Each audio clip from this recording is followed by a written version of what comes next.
সুমার গল্পের আসরে সবাইকে স্বাগত। সাহিত্যপ্রেমী বন্ধুদের জন্য নানা স্বাদের গল্প ও উপন্যাস নিয়ে আমি হাজির থাকি এই চ্যানেলে। আজ পড়ব প্রফুল্ল রায়ের গল্প শিকড়। যারা আমার চ্যানেলটি সাবস্ক্রাইব করেছো তাদেরকে অসংখ্য ধন্যবাদ। আজকের গল্পটি যদি ভালো লাগে তাহলে অবশ্যই তোমাদের বন্ধু এবং আত্মীয়দের মধ্যে এটি শেয়ার করে দিয়ে তাদেরকেও এই সুন্দর গল্পটি শোনার সুযোগ করে দিও। শুরু করছি শিকড়। জানালার পাশে একান্ত নিজস্ব ইজি চেয়ারটিতে আধশোয়া ভঙ্গিতে শরীর ছড়িয়ে দিয়ে চা খাচ্ছিলেন রাজমোহন। 12 বছর আগে রিটায়ার করেছেন। তারপর থেকে এভাবে চা খাওয়া তার এক প্রিয় অভ্যাস। দোতলার এই জানলা দিয়ে পূব এবং দক্ষিণের অনেকটা দূর পর্যন্ত দেখা যায়। 80 ফিট চওড়া একটা রাস্তা সোজা পূব দিকে চলে গেছে। দক্ষিণে বড় একটা পার্ক। এই দুটো দিক কোনোদিনই বন্ধ হওয়ার সম্ভাবনা নেই। পার্ক সার্কাসের এই অঞ্চলটা এখনো বেশ নিরিবিলি আর খোলামেলা। চারিদিকে প্রচুর পাখি এবং গাছপালা। তবে কতদিন গাছ এবং পাখিটাকে দেখা যাবে জোর দিয়ে বলা যায় না। কেননা কলকাতার অন্য সব পাড়ার মতো কনস্ট্রাকশন কোম্পানিগুলোর নজর এখানেও এসে পড়েছে। যেভাবে করে নতুন নোটের বান্ডিলে অ্যাটাচি কেস বোঝাই করে তারা হানা দিচ্ছে, যাদের জমি জায়গা বা ছোটোখাটো বাড়ি আছে তাদের মাথা ঘুরে যাওয়াই স্বাভাবিক। পূব আর উত্তর দিকটা বাদ দিয়ে পশ্চিম এবং উত্তরে এর মধ্যেই পুরনো বাড়ি ভেঙে হাই রাইজ অ্যাপার্টমেন্ট হাউস উঠতে শুরু করেছে। এভাবে চললে আর কতকাল? 5-7 বছরে বাক্স টাইপের আমেরিকান আর্কিটেকচারে এ পাড়াও ছেয়ে যাবে। একজন বড় প্রমোটার বার কয়েক রাজমোহনের কাছেও ঘুরে গেছে। 10 কাঠা প্লটের মাঝখানে তাঁর এই দোতলা বাড়িটা ভেঙে তারা 8 তলা হাই রাইজ তুলে একটা গোটা ফ্লোর তো দিতে চেয়েছেই, সেই সঙ্গে নগদ যা দিতে চেয়েছে সেটা ব্যাংকে ফিক্সড ডিপোজিট করে রাখলে পরের 5 জেনারেশনকে কিছু করতে হবে না। পায়ের উপর পা তুলে জীবন কাটিয়ে দিতে পারবে। রাজমোহন প্রথম দিনই না বলে দিয়েছিলেন, কিন্তু লোকটার অসীম ধৈর্য। তারপরও 3-4 বার এসে ধর্ণা দিয়েছে। শেষ পর্যন্ত রূঢ়ভাবেই তাকে তাড়িয়ে দিতে হয়েছে। তিনি এখানে হাই রাইজ তুলতে দেবেন না। রাজমোহনের এই সিদ্ধান্ত মনীষকে খুশি করতে পারেনি। মনীষ তার একমাত্র ছেলে। সে বোঝাতে চেয়েছিল এত ছোট বাড়ি এবং চারপাশে এতটা ফাঁকা জায়গা ফেলে রাখার মানে হয় না। তাছাড়া অতগুলো টাকা ফিরিয়ে দেওয়ার মতো গোয়ার তুমি থাকতে পারে, দূরদর্শিতা নেই। ছেলের এসব কথার উত্তর দেওয়া প্রয়োজন বোধ করেননি রাজমোহন। তবে তিনি জানেন তাঁর মৃত্যুর পর খুব দেরি করবে না মনীষ। 2 মাস কাটতে না কাটতেই নিজে গিয়ে কনস্ট্রাকশন কোম্পানিগুলোকে ডেকে আনবে। গাছপালা, পাখি, নির্জনতা এসব ব্যাপারে তার বাজে সেন্টিমেন্ট নেই। দেশভাগের 1 মাসের মধ্যে তাদের ঢাকার বাড়ির সঙ্গে এক্সচেঞ্জ করে এখানে চলে এসেছিলেন রাজমোহন। তখন তার বয়স 29, মনীষের 3। মা, বাবা এবং তার স্ত্রী মণিমালা তখনও বেঁচে ছিলেন।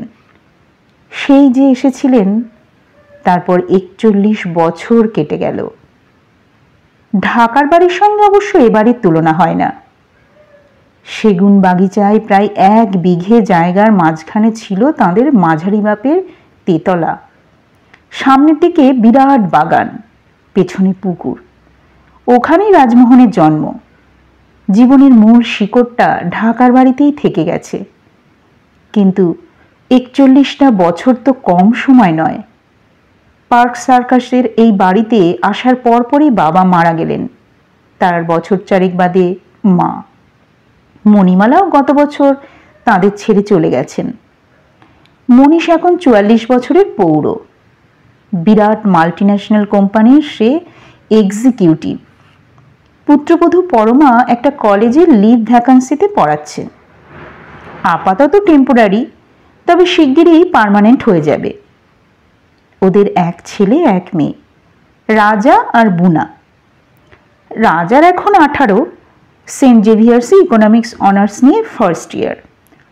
বুনার বয়স 16, সে এবার স্কুল ফাইনাল দেবে। রাজমোহন অনুভব করেন 41 বছরে তার অস্তিত্বের দ্বিতীয় একটি শিকড় পার্ক সার্কাসের এই বাড়িতে ধীরে ধীরে চারিয়ে গেছে। নভেম্বরের বিকেল আস্তে আস্তে জুড়িয়ে আসছে। রোদের রং এখন বাসি হলুদের মতো। চায়ে হালকা চুমুক দিতে দিতে অন্যমনস্কর মতো দূরে পার্কটার দিকে তাকিয়ে আছেন রাজমোহন। রোদ যা চোখে পড়ে, আজও ওখানে সেই একই ছবি। কিছু বয়স্ক মানুষ বেঞ্চে বসে আছে, কেউ কেউ সবুজ মাঠের চারপাশে বাঁধানো রাস্তায় অলস ভঙ্গিতে হাঁটাহাঁটি করছে। অজস্র বাচ্চা বল আর ব্যাট নিয়ে কম করে 10টা টেস্ট ম্যাচের আসর বসিয়ে দিয়েছে। রাজমোহনের মস্তিষ্কে অন্য দিনের মতো আজও এলোমেলো নানা ভাবনা ছায়া ফেলে যাচ্ছে। ইদানিং কিছুদিন ধরেই ঢাকার বাড়িটার কথা মনে পড়ে। অ্যালবামে রাখা পুরনো ফটোর মতো স্মৃতির অনেকটাই আবছা হয়ে গেছে। তবু বড় ইচ্ছা হয় একবার ঢাকায় যান। গত জানুয়ারিতে তিনি 70 পেরিয়েছেন। এখনো যদি না যেতে পারেন, আর কখনো যাওয়া হবে না। হঠাৎ কলিং বেলের আওয়াজ কানে ভেসে আসে। নিশ্চয়ই রাজা কি বুনা তাদের কলেজ কিংবা স্কুল থেকে ফিরে এসেছে। জানালার বাইরে চোখ রেখেও রাজমোহন টের পান পরমা ওধারের সিঁড়ি দিয়ে নিচে নেমে আসছে। একটু পরেই ফিরে এসে সে এ ঘরের দরজার সামনে দাঁড়ায়, ডাকে, বাবা। মুখ ফিরিয়ে তাকান রাজমোহন। পরমা বলে, ঢাকা থেকে এক ভদ্রলোক এসেছেন, নাম বললেন আব্দুল করিম। তার সঙ্গে একটি ছেলে আর একটি মেয়েও এসেছে, আপনার সঙ্গে দেখা করতে চান। ব্যাপারটা প্রায় টেলিপ্যাথির মতো। কিছুক্ষণ আগেই ঢাকার কথা ভাবছিলেন রাজমোহন, আর তখনই কিনা করিম সাহেবের খবর নিয়ে এলো পরমা। পার্ক সার্কাসের এই বাড়িটা 41 বছর আগে ছিল করিম সাহেবদেরই। নিজের মধ্যে এক ধরনের উত্তেজনা অনুভব করেন রাজমোহন। ব্যস্তভাবে ইজি চেয়ার থেকে উঠে পড়তে পড়তে বলেন, ওরা কোথায়? নিচে ড্রয়িং রুমে বসিয়ে রেখে এসেছি। চলো চলো। শ্বশুরের সঙ্গে আবার একতলায় নেমে নামতে নামতে পরমার হঠাৎ কিছু মনে পড়ে যায়। সে বলে, এর সঙ্গে কি বাড়ি এক্সচেঞ্জ করে কলকাতায় এসেছিলেন? হ্যাঁ, রাজমোহন বলেন, তোমাকে বলেছিলাম, মনে আছে দেখছি। পরমা উত্তর দেয় না, একটু হাসে শুধু। ড্রয়িং রুমে করিম সাহেব বসেছিলেন। তার বয়স 75-76। খাড়া নাক, প্রায় 6 ফিটের মতো হাইট, চুলদারি সাদা ধবধবে, পরনে পায়জামা পাঞ্জাবি। বয়সের তুলনায় স্বাস্থ্য বেশ ভালোই বলা যায়। শিরদাঁড়া অবশ্য খানিকটা নুয়ে পড়েছে, গায়ের চামড়া আগের মতো টানটান নেই, চুলের রং একেবারে পাল্টে গেছে। এটুকু ছাড়া শরীরের ফ্রেম প্রায় 41 বছর আগের মতোই রয়েছে। করিম সাহেবের ডান পাশে 20-22 বছরের এক ঝকঝকে তরুণী, বাঁয়ে 15-16 বছরের একটি কিশোর। দুজনেরই পরনে জিন্স। মেয়েটি জিন্সের উপরে ঢোলা শার্ট পরেছে, ছেলেটি পরেছে স্পোর্টসম্যানদের মতো গেঞ্জি। দেখেই বোঝা যায় দুজনের পোশাকই বিদেশি, মেড ইন ইউএসএ কিংবা কানাডা। রাজমোহন ঘরে ঢুকতেই করিম সাহেব উঠে দাঁড়িয়ে তাকে গভীর আবেগে জড়িয়ে ধরেন। গাঢ় গলায় বলেন, ভালো আছেন তো? রাজমোহন বলেন, বয়স কম হলো না, একরকম চলে যাচ্ছে। আপনার কথা বলুন। রাজমোহনকে বুকের ভেতর থেকে মুক্ত করতে করতে করিম সাহেব বলেন, আমারও একই কথা। একবার হার্ট অ্যাটাক হয়ে গেছে, বাঁ কাঁধে আর্থারাইটিস। 2 বছর আগে ছানি কাটিয়েছি। এরপরও যেটুকু ভালো থাকা যায় তাই আছি। আই অ্যাম হ্যাপি বলে হাসতে থাকেন। বোঝা যায় আয়ুর শেষ প্রান্তে পৌঁছেও তার কোনো রকম তিক্ততা বা হতাশা নেই। কৌতুকের সঙ্গে অম্লরস মিশিয়ে তিনি জীবনের ভালো মন্দকে নিরপেক্ষভাবে গ্রহণ করেছেন। রাজমোহন হেসে হেসে বলেন, বসুন বসুন। দুজনে মুখোমুখি বসে পড়েন। তরুণী এবং কিশোরীটিকে দেখে রাজমোহন বলেন, এরা নিশ্চয়ই নাতি নাতনি। করিম সাহেব মাথা হেলিয়ে জানান, তাহমিনা অর্থাৎ তরুণীটি তার বড় ছেলের মেয়ে, কিশোরটি ছোট ছেলের ছেলে। তার নাম শামীম। তাহমিনার মেডিকেল কলেজে 3rd ইয়ার চলছে। শামীম আসছেবার ম্যাট্রিকুলেশন পরীক্ষা দেবে। রাজমোহন বলেন, ওদের নিয়ে এসেছেন, খুব খুশি হয়েছি বলে পরমার সঙ্গে করিম সাহেবের আলাপ করিয়ে দেন। পরমা নমস্কার করে বলে, আপনার কথা বাবার কাছে অনেক শুনেছি, আপনার গল্প করুন, আমি চা নিয়ে আসছি। পরমা চলে যাবার পর করিম সাহেব খুঁটিয়ে খুঁটিয়ে রাজমোহনের সংসারের যাবতীয় খবর নেন এবং নিজের কথাও বলেন। তার 2 ছেলে, 1 মেয়ে। বড় ছেলে বাংলাদেশ গভর্নমেন্টের বড় অফিসার, ছোট ছেলে ডাক্তার। মেয়ে ইকোনমিক্সে MA পাশ করার পর বিয়ে দিয়েছেন। মেয়ে জামাই টরন্টোতে রিসার্চ করছে। তাদের ছেলেপুলে হয়নি। পরমা প্রচুর কেক, সন্দেশ, নোনতা খাবার এবং চা নিয়ে এলো। করিম সাহেব শুধু একটি সন্দেশ তুলে নেন। খেতে খেতে বলেন, মিষ্টি আমার কাছে টোটালি নিষিদ্ধ, তবু এই তালশাঁস সন্দেশটা খাবো। অনেক দিন পর দেখলাম, লোভ সামলাতে পারছি না। খেতে খেতে বলেন, আমাদের দেখে নিশ্চয়ই খুব অবাক হয়েছেন। অল্প হেসে রাজমোহন বলেন, তা একটু হয়েছি। হঠাৎ এভাবে, মানে চিঠি টিঠি না দিয়ে। বলতে বলতে থেমে যান। রাজমোহনের মনোভাব বুঝতে পারছিলেন করিম সাহেব। বলেন, ভেবেছিলাম আপনাদের সারপ্রাইজ দেব, কিন্তু ঢাকা এয়ারপোর্টে প্লেনে ওঠার পর চিন্তা হলো এ বাড়ি চিনতে পারবো কিনা। হয়তো ভেঙে ঠেঙে আরো বড় বাড়ি করেছেন, নইলে বিক্রি করে অন্য কোথাও চলে গেছেন। একটু থেমে বলেন, তারপর ভাবলাম প্লেনে যখন উঠেই পড়েছি, একবার গিয়ে দেখাই যাক। আপনাদের সঙ্গে যদি দেখা না হয়, পুরনো বাড়ির জায়গা যদি নতুন বাড়ি উঠে থাকে, আবার ঢাকায় ফিরে যাব। রাজমোহন চুপ করে থাকেন। করিম সাহেব বলেন, ভাগ্য ভালো বলতে হবে, বাড়িটা সেই রকমই আছে। জানেন রাজমোহন ভাই, বেশ কিছুদিন ধরেই বড় ইচ্ছা হচ্ছিল একবার এখানে আসি। এ বাড়িতে আমাদের 3টে জেনারেশন থেকে গেছে। আমার জন্ম এখানে, শাদিও এ বাড়িতে, 2 ছেলের জন্মও হয়েছে। কত স্মৃতি। আবেগে তার কণ্ঠস্বর কাঁপতে থাকে। জীবন তো শেষ হয়ে এলো, কবে মাটির তলায় চলে যাব ঠিক নেই। ভাবলাম বাপ নানার ভিটে শেষবারের মতো দেখে আসি। বুঝলেন কিনা, নারীর টান। করিম সাহেবের আবেগ রাজমোহনের মধ্যেও ছড়িয়ে পড়ছিল। আস্তে আস্তে তিনি মাথা নাড়েন। করিম সাহেব আবার বলেন, তাহমিনা শামীমকেও জোর করে নিয়ে এলাম। প্রতিটি মানুষের জানা দরকার তার রুটটা কোথায়, দুনিয়ার কোথায় তার অরিজিন। সেটা না জানলে কি চলে? পার্টিশন না হলে এইখানেই ওরা জন্মাতো, এখানেই থাকতো। রাজমোহন বলেন, ঠিকই বলেছেন, কিন্তু কি আপনাদের মালপত্র কোথায়? দুপুরে এসে পার্ক স্ট্রিটের একটা হোটেলে উঠেছি, সুটকেস ওখানেই রেখে এসেছি। ক্ষুব্ধ স্বরে রাজমোহন বলেন, এটা কি রকম হলো? এ বাড়ি যেমন আমাদের তেমনি আপনাদেরও। আমরা 41 বছর আছি, আর আপনারা জেনারেশনের পর জেনারেশন কাটিয়ে গেছেন।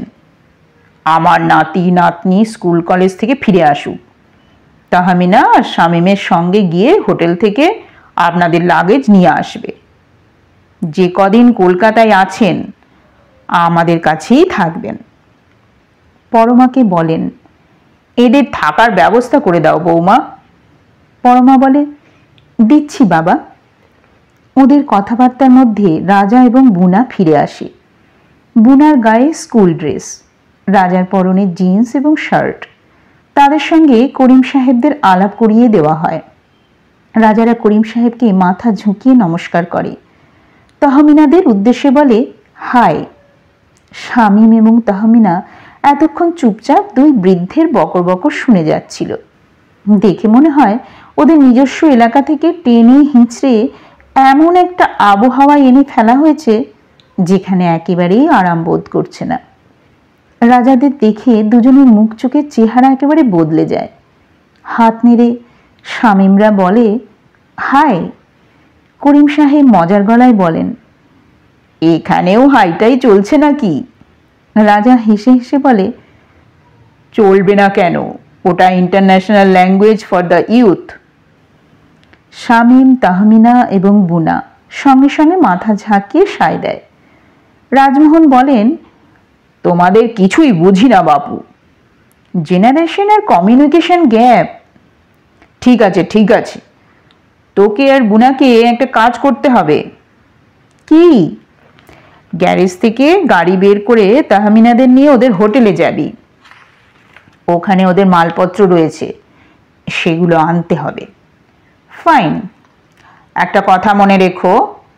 বলো। যাবে আর আসবে, জোরে ড্রাইভ করবে না। রাজা রগর করে বলে, দাদু তোমাদের যা বয়স তাতে এখন ব্যাক গিয়ারে চলছো, আমাদের একটু ফরওয়ার্ড মোশনে চলতে দাও। করিম সাহেব বলে ওঠেন, আমার নাতনারাও ঠিক এই কথাই বলে, এখনকার ছেলেমেয়েরা সব একরকম। রাজমোহন রাজাকে লক্ষ্য করে বলেন, তোমাকে যা বললাম তাই করবে। তার চোখে মুখে এবং কণ্ঠস্বরে দৃঢ়তা। রাজমোহনের দিকে এক পলক তাকিয়ে হেসে ফেলে রাজা। একেবারে চিফ অব দ্য আর্মি স্টাফের হুকুম। ঠিক আছে বাবা, তাড়াতাড়ি ফিরে আসবো, র্যাশ ড্রাইভ করবো না, ডোন্ট ওয়ারি। পরমার দিকে ফিরে বলে, মা ভীষণ খিদে পেয়েছে, এখানে খেতে দাও।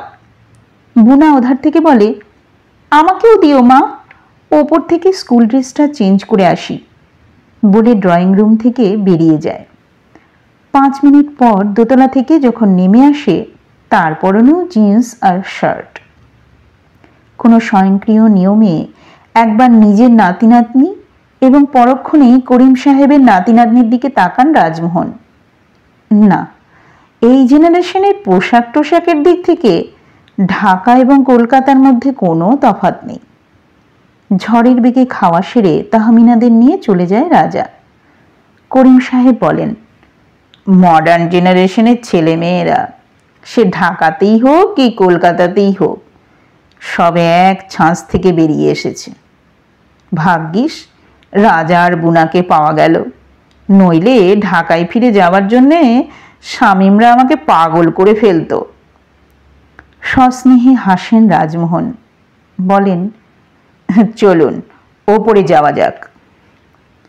সিঁড়ি দিয়ে দোতলায় উঠতে উঠতে অসীম ঔৎসুক্যে চারিদিকে তাকাতে থাকেন করিম সাহেব। সিঁড়ির পাশে যে লোহার গ্রিলের রেলিং, তার মাথায় কাঠের কারুকাজ করা ঢাকনা। গভীর মমতায় তার উপর হাত বুলোতে বুলোতে করিম সাহেব বলেন, আমার নানা আর আব্বাজান ভারী শৌখিন মানুষ ছিলেন, রেলিংয়ে সিমেন্ট ঢালতে দেননি, চীনে ছুতোর ডেকে বার্মা টিক বসিয়েছিলেন। এ বাড়ির যত দরজা জানলা সব বার্মা টিকের। দোতলায় নিজের ঘরে এনে করিম সাহেবকে পুরনো আমলের একটা চেয়ারে বসান রাজমোহন। পরমা তাদের সঙ্গে সঙ্গে এসেছিল। নিজের ইজি চেয়ারটিতে বসতে বসতে পুত্রবধূকে তিনি বলেন, করিম সাহেবকে আমার ঘরেই ব্যবস্থা করে দিও। বাড়তি সিঙ্গেল বেড খাট আছে না? পরমা জানায়, আছে। হারুকে দিয়ে ওটা এ ঘরে এনে বিছানা করে দিও। আচ্ছা। রাজমোহন করিম সাহেবকে বলেন, আর এক কাপ চা হবে নাকি? করিম সাহেব বলেন, এখন আর খাবো না, বেশি চা খেলে রাত্রিরে ঘুম হয় না। তাহলে থাক। এদিকে সন্ধে নেমে গিয়েছিল। নভেম্বরের মাঝামাঝি এই সময়টায় বিকেলের পর থেকেই মিহি কুয়াশা পড়তে শুরু করে। দূরের পার্ক এবং সামনের রাস্তাটা এর মধ্যেই ঝাপসা হয়ে গেছে। অবশ্য রাস্তার আলো জ্বলে উঠেছে, তবু বাইরে কোনো কিছুই তেমন স্পষ্ট নয়। পরমা সুইচ টিপে ঘরের টিউবলাইট জ্বেলে দেয়, তারপর বলে, আমি এখন যাই, হারুকে বাজারে পাঠাতে হবে, কিছু দরকার হলে ডাকবেন। রাজমোহন বলেন, আচ্ছা। পরমা চলে যায়। এবার কুণ্ঠিতভাবে করিম সাহেব বলেন, হঠাৎ এসে আপনাদের উদ্বাস্তু করে দিলাম হোটেলে। রাজমোহন তাকে থামিয়ে দিয়ে বলেন, দয়া করে এই কথাটা আর মুখে আনবেন না। করিম সাহেব হেসে ফেলেন, আপনাকে নিয়ে পারা যায় না। খানিকক্ষণ দুজনে পুরনো স্মৃতির মধ্যে ডুবে যান। দেশভাগের কথা, দাঙ্গার কথা, পূর্বপুরুষদের ভিটে মাটি থেকে উচ্ছেদ হওয়া, শরণার্থীদের কথা নতুন করে তাদের মনে পড়ে যায়। এরকম একটা দুঃসহ সময়ে কিভাবে বাড়ি এক্সচেঞ্জ করে চিরকালের মতো তারা এপার থেকে ওপারে এবং ওপার থেকে এপারে এসেছিলেন, সেই সব ছবি তাদের সামনে অদৃশ্য কোনো টিভি স্ক্রিনে ফুটে উঠতে থাকে। ঘরের বাতাস ক্রমশ ঘন বিষাদে ভারী হয়ে যায়। একসময় রাজমোহন বলেন, চলুন করিম সাহেব, আপনাকে বাড়িটা একবার ঘুরে দেখবেন। 2 বছর বাদে বাদে রং করা ছাড়া আমরা কিছুই বদলায়নি। খাট, আলমারি, টেবিল, চেয়ার যেমন রেখে গিয়েছিলেন ঠিক তেমনই রয়েছে। এই বাড়ি যখন এক্সচেঞ্জ করা হয় কিছুই নিয়ে যাননি করিম সাহেব।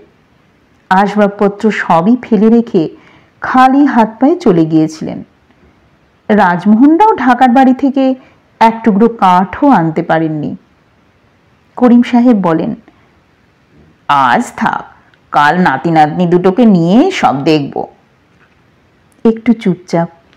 তারপর রাজমোহন বলেন, একটা কথা জানতে বড় ইচ্ছা আছে। উৎসুকভাবে তাকান করিম সাহেব, জিজ্ঞেস করেন, কি? আমাদের ঢাকার বাড়িটা কি সেই রকমই আছে? শুনেছি ঢাকা নাকি একেবারে বদলে গেছে। ঠিকই শুনেছেন, তবে আপনাদের বাড়িটা এখনো পর্যন্ত আগের মতোই রেখেছি। তবে আর কতদিন পারবো বুঝতে পারছি না। কেন বলুন তো? আপনাদের বাড়িতে প্রায় 1 বিঘে জায়গা কনস্ট্রাকশন কোম্পানির লোকেরা রোজ এসে জ্বালিয়ে মারছে। ওখানে মাল্টি স্টোরিড বাড়ি করতে চায়। ছেলে মেয়ে, নাতি নাতনি সবাইকে একটা করে বড় ফ্ল্যাট তো দেবেই, তাছাড়া কয়েক লাখ টাকা নগদও দেবে। ছেলেরা রাজি হওয়ার জন্য আমার উপরে প্রেশার দিচ্ছে। হুবহু এক ব্যাপার। এখানকার প্রমোটাররা এবং মনীষ কিভাবে তাকে হাইরাইজ বাড়ি করার জন্য চাপ দিয়েছে রাজমোহন জানিয়ে দেন। তারপর বিমর্ষ মুখে বলেন, দিনকাল পুরোপুরি বদলে গেছে। পূর্বপুরুষের স্মৃতির প্রতি একালের ছেলে মেয়েদের আর কোনো ফিলিংস নেই। একই রকম আক্ষেপ শোনা যায় করিম সাহেবের কথায়। সায় দিয়ে তিনি বলেন, যা বলেছেন রাজমোহন ভাই, 47-এ যখন ঢাকায় যাই আমার বড় ছেলের বয়স 10, ছোটর 6। মেয়ের জন্ম তো ওইখানেই। এতগুলো বছর যেখানে কাটলো সেই বাড়ির ওপর ওদেরও এতটুকু মায়া নেই। আমি মারা গেলে 1 মাসও কাটবে না, ছেলেরা ওই বাড়ি বিল্ডারদের হাতে তুলে দেবে। আস্তে আস্তে মাথা নাড়েন রাজমোহন। করিম সাহেব বলেন, একটা কথা বলছিলাম, কদিনের জন্যে সবাইকে নিয়ে একবার ঢাকায় আসুন। এরপর গেলে হয়তো বাপ দাদার স্মৃতিকে আর দেখতে পাবেন না। করিম সাহেবের একটা হাত নিজের করতলে তুলে নিয়ে রাজমোহন বলেন, কিছুদিন ধরেই এই কথাটাই ভাবছিলাম, যাব, খুব শিগগিরই একবার ঢাকায় যাব। তার আগে আপনাকে চিঠি লিখে জানাবো। দোতলায় রাজমোহনের ঘরে ছোট খাট আনিয়ে করিম সাহেবের জন্য বিছানা করে দিয়েছে পরমা। এই ঘরের সামনে দিয়ে প্যাসেজ চলে গেছে। ওটা শেষ মাথায় পাশাপাশি 3টে ঘর, একটা ঘর রাজার, একটা বুনার, তৃতীয়টা মনীষ এবং পরমার। ঠিক হয়েছে বুনার ঘরে তাহমিনা আর সে থাকবে, রাজার ঘরে তার সঙ্গে থাকবে শামীম। 9:30 বাজতে চলল। রাজমোহন এবং করিম সাহেব এক নাগারে কথাই বলে যাচ্ছেন। সন্ধ্যের আগে সেই যে রাজারা হোটেলে চলে গিয়েছিল এখনো ফিরে আসেনি। হঠাৎ তাদের সম্বন্ধে সচেতন হলেন রাজমোহন। বলেন, এখান থেকে পার্ক স্ট্রিট যেতে আসতে 20 মিনিটও লাগে না, আরও না হয় আধ ঘন্টা বেশি দেওয়া গেল। গেছে সেই 6টায়, 3.5 ঘন্টা ধরে কি করছে ওরা? করিম সাহেব হাসেন, বলেন, হোটেল থেকে মালপত্র নিয়ে নিশ্চয়ই ঘুরে বেড়াচ্ছে। আরও আধ ঘন্টা বাদে 10টা পার করে রাজারা হই হই করতে করতে ফিরে আসে। রাজমোহন বলেন, কি আশ্চর্য, তখন বলে দিলাম যাবি আর আসবি, এতক্ষণে ফিরতে পারলি?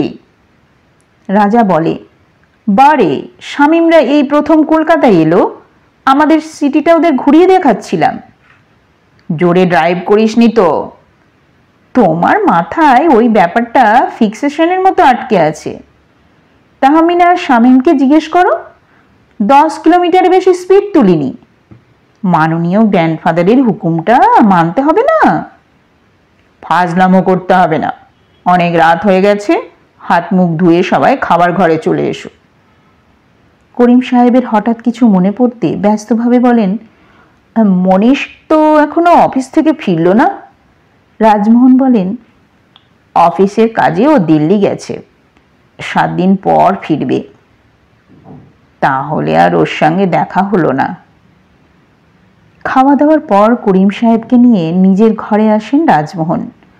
নিচু টেবিলে 2টো কাঁচের গেলাস এবং জল রেখে যায় পরমা। আর রাজা, তাহমিনা, শামীম আর বুনাকে নিয়ে তার ঘরে ঢোকে। বোঝাই যাচ্ছে বেশ কিছুক্ষণ আড্ডা ঠাড্ডা দিয়ে ওরা যে যার জায়গায় শুতে যাবে। করিম সাহেব সস্নেহে বলেন, 4 জনের বেশ ভাব হয়ে গেছে দেখছি। রাজমোহন বলেন, birds of same feather. Feather না ফ্লক কোনটা জানো? 2। করিম সাহেব মজার গলায় বলেন। কিছুক্ষণ এলোমেলো গল্প করে দুজনে পাশাপাশি খাটে শুয়ে পড়েন। রাজার ঘরে এই মুহূর্তে হালকা করে পপ মিউজিকের রেকর্ড চালিয়ে 4 জনে হুল্লোড় চালাচ্ছে। ওদের কথা এখান থেকে স্পষ্ট শুনতে পাচ্ছেন রাজমোহনরা। রাজা বলছে, থার্ড ওয়ার্ল্ডের সিটিগুলোতে কোনো চার্ম নেই। আমার এক মামা ওয়েস্ট জার্মানিতে আছেন, বিয়েটা পাশ করতে পারলেই তার কাছে চলে যাব।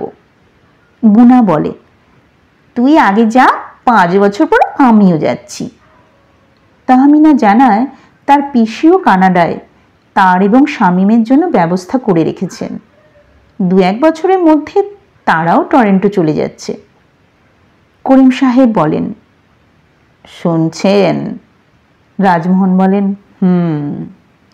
রাজাদের কথা শুনতে শুনতে একসময় দুজনে ঘুমিয়ে পড়েন।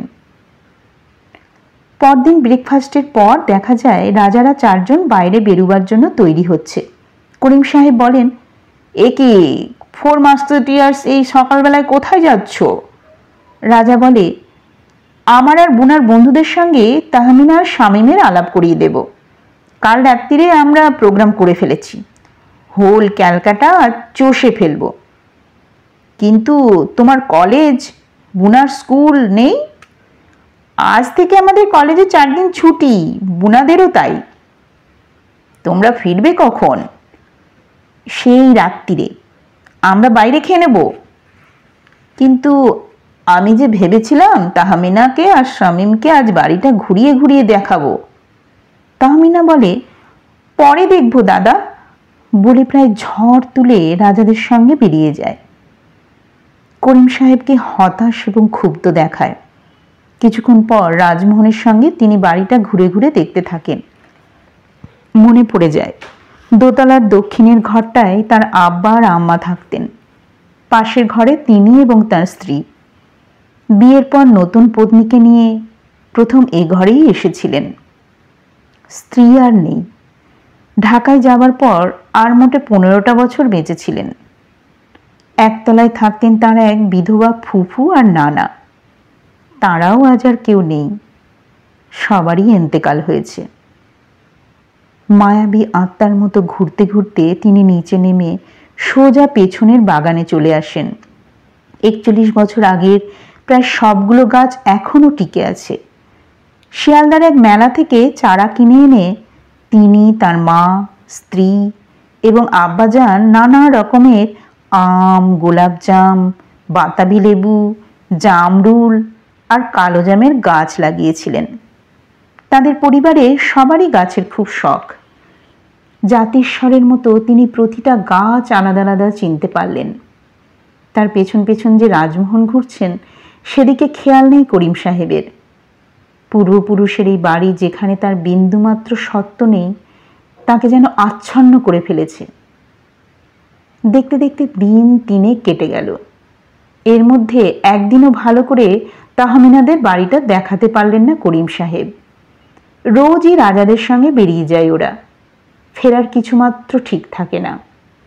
যেটুকু সময় বাড়ি থাকে সারাক্ষণ হুল্লোড়। রাজার বুনার বন্ধুরা ঝাঁকে ঝাঁকে সকালে কি দুপুরে কিংবা সন্ধ্যায় হানা দেয়। রাজমোহন এবং করিম সাহেব যখন 41 বছর আগের স্মৃতির জগতে ফিরে যান, ওরা তখন computer, pop music, cricket, world cup, West Germany, Japan, Canada, America ইত্যাদি নিয়ে বহুদূরের চমকপ্রদ এক পৃথিবীর দিকে উদ্ভ্রান্তের মতো ছুটে চলেছে। ওদের কোনো পিছুটান নেই। 5 দিন পর করিম সাহেবদের প্লেনে তুলে দেবার জন্য রাজমোহনরা সবাই দমদমে এলেন। করিম সাহেব রাজমোহনের 2 হাত ধরে আন্তরিক গলায় বললেন, বেশি দেরি করবেন না, যত তাড়াতাড়ি পারেন আর একবার ঢাকার বাড়িটা দেখে যাবেন। রাজমোহন বলেন, যাব, নিশ্চয়ই যাব। কটা দিন ভারী চমৎকার কাটল, কিন্তু একটা বড় আফসোস থেকে গেল রাজমোহন ভাই। কি? কিছুটা দূরে রাজা, তাহমিনা, শামীম আর বুনা হেসে হেসে প্রচুর কথা বলছিল। নাতি নাতনিকে দেখিয়ে করিম সাহেব বলেন, পূর্বপুরুষদের বাড়িঘর ওরা ভালো করে দেখলই না। নিজের অরিজিন সম্পর্কে ওদের কোনো টানই নেই। একেবারে রুটলেসের দল। করিম সাহেবের দুঃখটা বুঝতে পারছিলেন রাজমোহন। গাঢ় বিষাদ তার মধ্যেও ছড়িয়ে যেতে থাকে।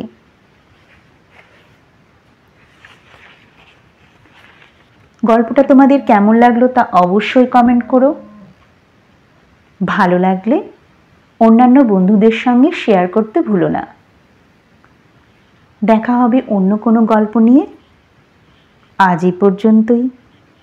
বিদায়।